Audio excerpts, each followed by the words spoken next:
मु गुरुचरण पंडा पूजान्ना यज्ञ foundation founder प्रथम थर पर श्रीक्षेत्र पुरी रे श्री श्री अष्टलक्ष्मी एक विशाल महायज्ञ आयोजन होगापी जाऊँगी जो यज्ञ समस्त ओडिशावासी सुख शांति समृद्धि परिवेश तथा वायुमंडल शुद्धिकरण निमंते उद्दिष्ट यही महायज्ञ रे आमे प्रथम थर धर्म विज्ञान और व्यवहार प्रदर्शन करूँ। यही यज्ञर मुख्य उद्देश्य है लोक बुझेवा पूजा केवल विशुद्ध द्रव्य व्यवहार करूँ निजर और परिवेशर मंगल करूँ। यही महायज्ञ आमर 151 याज्ञिक पंडित 25टी यज्ञकुंड महालक्ष्मी 12 लाख मंत्र जाप सह 1,20,000 आहुति करेंगे एवं यही महायज्ञ विशुद्ध गाई घी 24 क्विंटाल व्यवहार कर महायज्ञ अच्छे जीवाई लोक जो चाहिए केमी जी यही महायज्ञ 2 मार्च रु 10 मार्च गिरल छक सामुका बीच प्रकल्प निकट में अनुष्ठित हम पुरी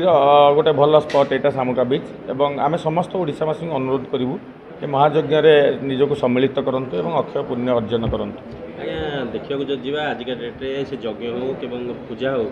सब आज्ञा डुप्लिकेट घी हो डुप्लिकेट धूप हो आज्ञा ठाकुरों एत कुंठाबोध कहीं लोक मान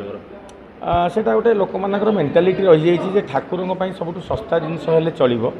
से मेंटालिटी आम ठाकुरों सब जिन किणुचे से मेंटालिटी चेंज करवा लोक तार सचेतनता विषय बुझाई कार्यक्रम आम आरंभ करूँ। श्रीक्षेत्र श्री यज्ञ यह एक दिव्य आंदोलन अपमिश्रित एवं नकली पूजा सामग्री विरुद्ध आउ किसी लोक कहते जे जदि प्रभु को गुआ घी देवा ताले आम डाक भलर शुणे जदि आम डालडा घी देवा कि डुप्लिकेट घी देवा ताले प्रभु असंतुष्ट हे। प्रथम जिनस भगवान कि ठाकुर जहाँ को पूजा कर कौन जिनस ग्रहण करती ना समस्त जिनस आम आम जीवजगत परिवेश घी भी आम जालुचे तार साइंटिफिक रिजन अच्छी अगरबत्ती जालिबा धूप दीप कर्पूर चंदन सिंदूर ये समस्त मनीष समाज और परिवेश ठाकुर कौन जिनस ग्रहण करती ना ठाकुर केवल भावरे बंदा ठाकुर को आप जब भल जिनस न दे पारे तेणु खराब जिनस दबार अधिकार आपण मानकर नहीं कहीं ये जेकोसी द्रव्य आम व्यवहार होम परिवेश उपर ही प्रभाव पकाउछ। किसी लोक कहते ठाकुर नहांती सतरे एक्चुअली पत्थर से कौन कह आप जो मैंने मानु ना ठाकुर ना दिन राति केमती हो शुणु आम कलिजुग में गोटे जिनस कहि आम 3टी भगवान को देखुचु गोटे हेले सूर्य गोटे हेले चंद्र आ गोटे हेले अग्निदेव ये 3 जन को आम आखिरे देखिपे एवं आपड़ देखो जेकोसी ठाकुर को पूजा हुए प्रसाद जो ठाकुर को लगे जाए केवल पानी छड़ा जाए कि प्रसाद अर्पण करा जाए किंतु गोटे अग्निदेव जोटी स्वाहा कहुए माने से आम आखि सामने ही अर्पण नियंती तेणु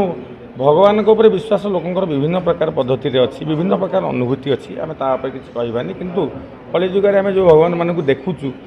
एवं जो अग्निदेव ग्रहण करुँच सेठी आम अपमिश्रित द्रव्य दबाटा आम ठीक नुह। ये प्रोग्राम मुख्य उद्देश्य होची ए प्रोग्राम मुख्य उद्देश्य लोक गोटे सचेतनता करवा पूजा रे केबे भी अशुद्ध एवं अपमिश्रित द्रव्य व्यवहार करंतु नहीं ए द्रव्य केवल